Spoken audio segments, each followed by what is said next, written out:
It's Tuesday, November 28th, 2023. Let's talk about the news. From MIT News, search algorithm reveals nearly 200 new kinds of CRISPR systems. Researchers at MIT, the National Center for Biotechnology Information, and the National Institutes of Health have identified 188 new CRISPR systems in bacterial genomes using a new search algorithm they developed for the purpose. This is a pretty big deal, as CRISPR systems allow researchers to manipulate genes, usually with a good deal of specificity and without damaging portions of the DNA or RNA they don't want to touch, plucking things out, putting things in, and otherwise messing with this genetic code in useful ways. A few CRISPR-based therapies have already been put on the market for treating things like sickle-cell and a genetic condition that causes persistent high cholesterol levels, and having more search, trim, and copy-paste tools available that allow researchers to carefully and successfully perform these sorts of edits could prove to be vital in the coming years. From Politico, attackers seize an Israel-linked tanker off Yemen.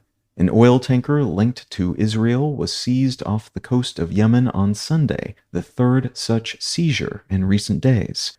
No group has officially claimed responsibility for this hijacking yet, but it's assumed that it's linked to the conflict between Israel and Hamas, and thus may be connected to Yemen-based, Iran-supported Houthi rebels. 22 people were crewing the ship when it was captured, and as was the case with the other two ships, this one has folks aboard from a variety of different countries, and is connected to a bunch of other non-Israeli nations as well, which means it's difficult to be certain why the ship was taken, despite those aforementioned suspicions, and that also makes these hijackings a very international concern. And from the Associated Press, Ireland's Prime Minister condemns anti-immigrant protesters who rampaged through central Dublin.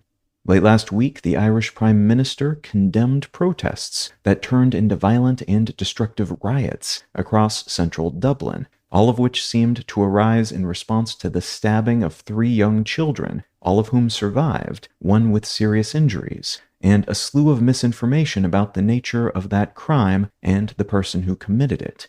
Dozens of people were arrested following these riots, most of those involved apparently members of far-right groups or those with compatible beliefs, and hundreds of these rioters looted shops, threw rocks at crowd control officers, and set fire to vehicles across the city. The protests were seemingly sparked by suggestions that the person responsible for the stabbings was a foreign national, something that has not been confirmed by police and which seems to have been a rumor started by the extremist anti-immigration groups that organized the protests.